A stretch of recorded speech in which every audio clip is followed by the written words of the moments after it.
प्रदेश में बाढ़ की स्थिति गंभीर, उत्तरी बिहार के कुछ नए इलाकों में घुसा बाढ़ का पानी।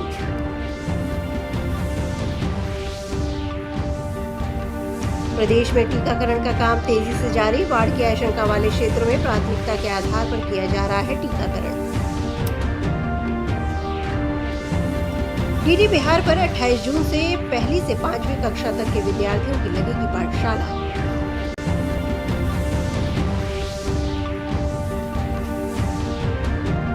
और अंतर्राष्ट्रीय योग दिवस के उपलक्ष्य में आज देखिए ताड़ासन योगाभ्यास।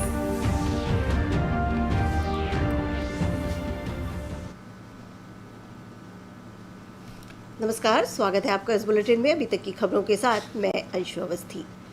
नेपाल की तराई और गंडक नदी के जलग्रहण क्षेत्रों में लगातार हो रही बारिश के कारण गंडक नदी के जलस्तर में बढ़ोतरी का सिलसिला जारी है। गंडक नदी में जलस्तर बढ़ने के बाद गोपालगंज जिले के सदर, माझागढ़, बैकुंठपुर और सिंधवलिया प्रखंड के तटवर्ती दर्जनों गांव में बाढ़ का पानी प्रवेश कर गया है। गांव में पानी प्रवेश कर जाने से विस्थापित परिवार सड़क, तटबंध और दूसरे सुरक्षित स्थानों पर शरण ले रहे हैं। प्रशासन की टीम बाढ़ प्रभावित क्षेत्रों में बचाव कार्य में जुटी हुई है। रावटी गिरा के ऊपर छत पर ये कले से पैमाले बनी सन। तो खाना कहाँ खाते हैं, रहती कहाँ आप लोग? खाना सुखलो पकल खा कर रह तनी से ना होता, किन के भुजा सतुआ था वो खा कर रह जाता आदमी, का करे। दरभंगा जिले में लगातार हो रही बारिश से बाढ़ की आशंका गहराने लगी है। कमला बलान, जीवछ, अधवारा, कोसी समेत अन्य नदियों का जलस्तर लगातार बढ़ रहा है। हालांकि सभी नदियां अभी खतरे के निशान से नीचे हैं। नदियों में जलस्तर की वृद्धि से कीरतपुर प्रखंड के किसान चिंतित हैं। किसानों का कहना है कि खेतों में लगातार बाढ़ का पानी प्रवेश कर जाने से फसल बर्बाद हो चुके हैं।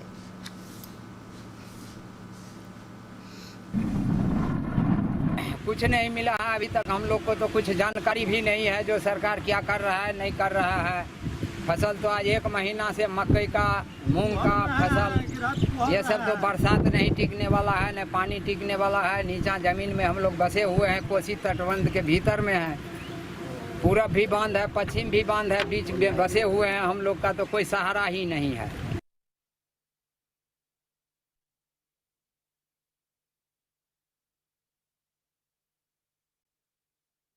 मंडल में हाई अलर्ट जारी कर दिया गया है। साथ ही रेलवे द्वारा सभी निरोधात्मक तैयारी भी शुरू कर दी गई है। संवाददाताओं से बातचीत करते हुए मंडल रेल प्रबंधक अशोक महेश्वरी ने कहा कि समस्तीपुर रेल मंडल बिहार के 15 जिलों में फैला हुआ है, जिसमें उत्तर बिहार का हिस्सा अधिक है। उन्होंने बताया कि बाढ़ की आपात स्थिति से निपटने के लिए समस्तीपुर रेल मंडल ने बाढ़ से प्रभावित होने वाली जगहों के नजदीकी स्टेशनों पर मरम्मत सामग्री भेज दी गई है।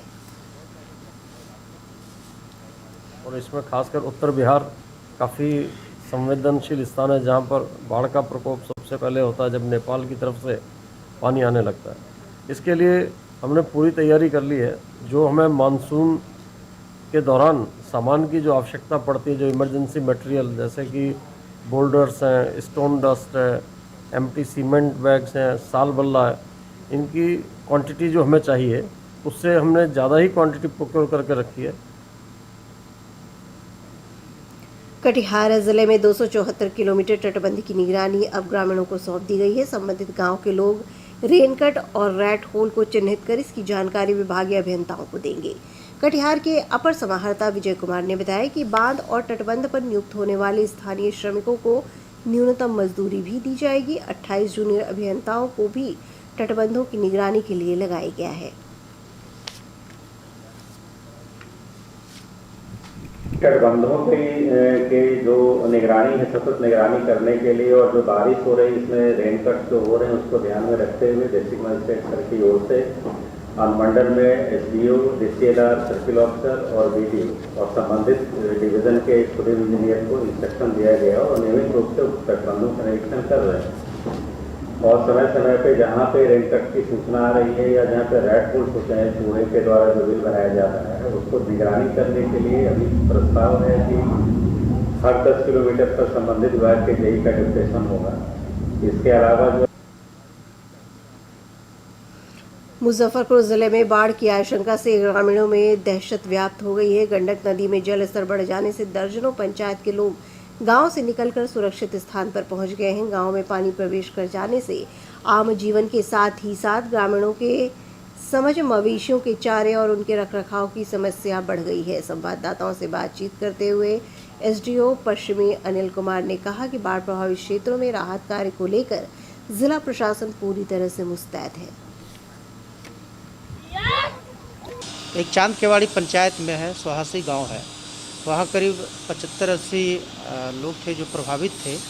तो पानी का स्तर, क्योंकि बांध के पेटी में वो लोग बसे हुए हैं, तो स्वाभाविक है घर में पानी आ जाना लाजमी था। तो उन लोग को अंचल अधिकारी को निर्देशित किया गया है, जिलाधिकारी महोदय के द्वारा भी उन लोगों को पॉलीथीन शीट्स वगैरह व्यवस्था करा दिया जाए। और कल परसों तक अगर पानी कम नहीं होता है तो फिर हम लोग जो भी है सामुदायिक किचन वगैरह व्यवस्था कराएंगे। प्रदेश में कोरोना से बचाव के लिए टीकाकरण का काम जोरों से चल रहा है। पटना में बिहार इंडस्ट्री एसोसिएशन द्वारा 2 दिवसीय वैक्सीनेशन कैंप का आयोजन किया गया। इस कैंप में सुबह 11 बजे से शाम 4 बजे तक टीका लगाया जा रहा है। संवाददाताओं से बातचीत करते हुए कोतवाली थाना प्रभारी सुनील कुमार ने कहा कि कोरोना से बचने के लिए टीकाकरण ही एकमात्र उपाय है। और सार्थक प्रयास है कि मैक्सिमम लोगों को टीकाकरण हो, जिससे कि कोरोना जैसे महामारी से लोगों को बचाया जा सके। ये सभी लोगों के लिए 18 और 19 2 दिनों का अभी ये लोग किए हैं। बाद में जैसा होगा उसके अनुसार आगे। कटिहार रेल मंडल के करीब 70% रेल कर्मियों का टीकाकरण हो चुका है। इसकी जानकारी देते हुए कटिहार रेल मंडल के अपर मंडल रेल प्रबंधक चौधरी विजय कुमार ने बताया कि कटिहार रेल मंडल में करीब 15,000 रेल कर्मी हैं, जिनमें से करीब 10,500 अधिक कर्मियों का टीकाकरण किया जा चुका है।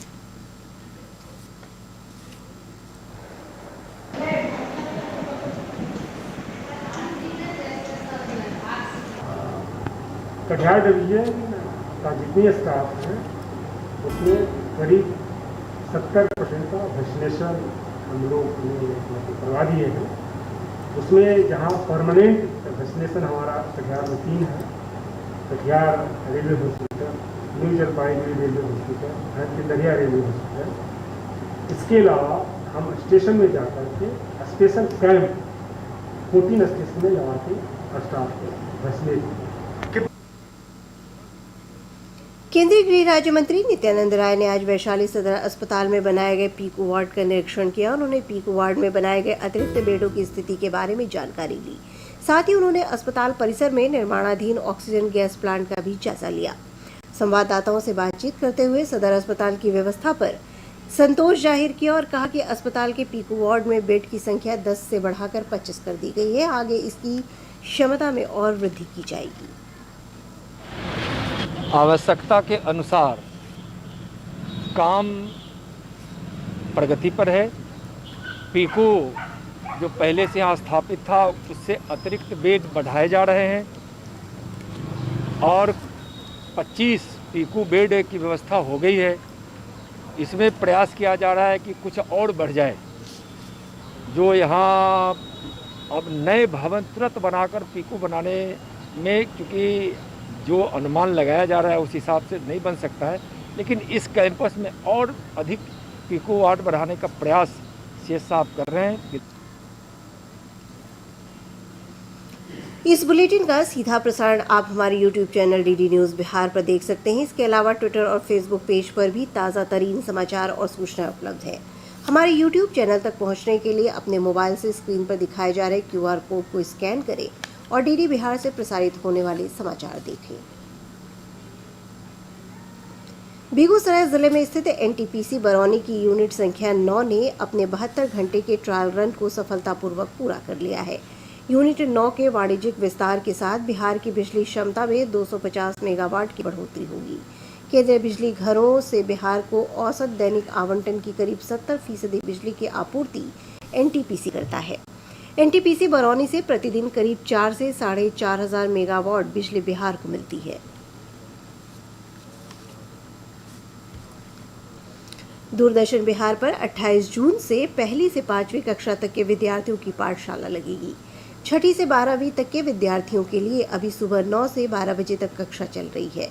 प्राथमिक शिक्षा के निदेशक डॉक्टर रंजीत कुमार सिंह ने बताया कि 28 जून से अपराह्न 3 से 5 बजे तक प्राथमिक कक्षा के बच्चों के लिए डीडी बिहार पर कक्षा चलाने का फैसला किया गया है। शासन के द्वारा बच्चों को पढ़ाया जा रहा है। हालांकि यह रीच जो है कम है, लेकिन आप सभी जानते हैं कि ग्रामीण क्षेत्रों में भी 90% जो गरीब लोग हैं उनके पास भी स्मार्टफोन है। फैमिली हेड के पास तो फ़ोन ही है, जहां पे हम लोग अभी दीक्षा ऐप के माध्यम से भी कई कोर्सेज लॉन्च कर रहे हैं, जिसका हम लोग का उद्देश्य यह है कि शिक्षक जो सीखे वो बच्चों तक पहुंचाए। अंतर्राष्ट्रीय योग दिवस में अभी शेष 2 दिन है। योग सिर्फ आसन ही नहीं बल्कि बिना किसी खर्च के फिटनेस और वेलनेस की भी गारंटी देता है। योगाभ्यास से तनाव से मुक्ति और मन को प्रसन्न तथा शांत रखने में मददगार है। डीडी बिहार के दर्शकों के लिए प्रतिदिन घर में करने योग्य आसन हम प्रस्तुत कर रहे हैं। आज हम दर्शकों को ताड़ासन के बारे में जानकारी देंगे। करीब 2 से 3 इंच की दूरी शरीर को ढीला छोड़ देते हैं। आगे कहीं बिंदु पर अपनी चेतना को लगाए रखते हैं। ताड़ासन के प्रारंभिक स्थिति में आते हैं। दोनों हाथ को बगल से श्वास लेते हुए दोनों हाथ को ऊपर उठाएंगे, उंगलियों को आपस में फंसा लेंगे और सर के ऊपर पहले रख देंगे। हम यहाँ पर अब ताड़ासन के लिए तैयार हैं। अब हम यहाँ से प्रारंभ करेंगे। श्वास लेते हुए दोनों हाथ को ऊपर धीरे धीरे उठाएंगे और एड़ी को भी उठाएंगे और अंतिम स्थिति में जब हम पहुँचते हैं तो वहाँ पर 2, 4, 5 सेकंड के लिए रुकते हैं। अब श्वास छोड़ते हुए हम धीरे से हाथ को भी अपने सर के ऊपर ले आएंगे और एड़ी को भी फर्श पे सटा देंगे और दोनों हाथ को फिर बगल से बिल्कुल सीधा धीरे से छोड़ देते हैं और शिथिलता को प्राप्त करते हैं। इसका अभ्यास सामान्यतया हम 4 से 5 बार अभ्यास करेंगे। यह अभ्यास जैसा इसका नाम है ताड़ासन, यह 20-25 वर्ष के पहले यदि इसका अभ्यास जैसा योग अभ्यास में बताया जाता है कि 10 वर्ष के ऊपर के बच्चे योग का अभ्यास कर सकते हैं, तो इससे तो एक तो उनकी लंबाई बढ़ती है और उनका फिजिक ठीक होता है और यदि अलाइनमेंट यदि रीढ़ का कहीं कुछ गड़बड़ है, एक तरह से आप देखते हैं कि इसमें पूरे स्पाइन को हम खिंचाव देते हैं, एक ट्रैक्शन करते हैं, तो इससे हमारा यदि इसमें कहीं अवरोध है तो वह क्लियर होता है और आगे के अभ्यास के लिए मेरा शरीर तैयार होता है। नमस्कार। और अब 3 मिनट में 10 खबरें। अभियान में देश में अब तक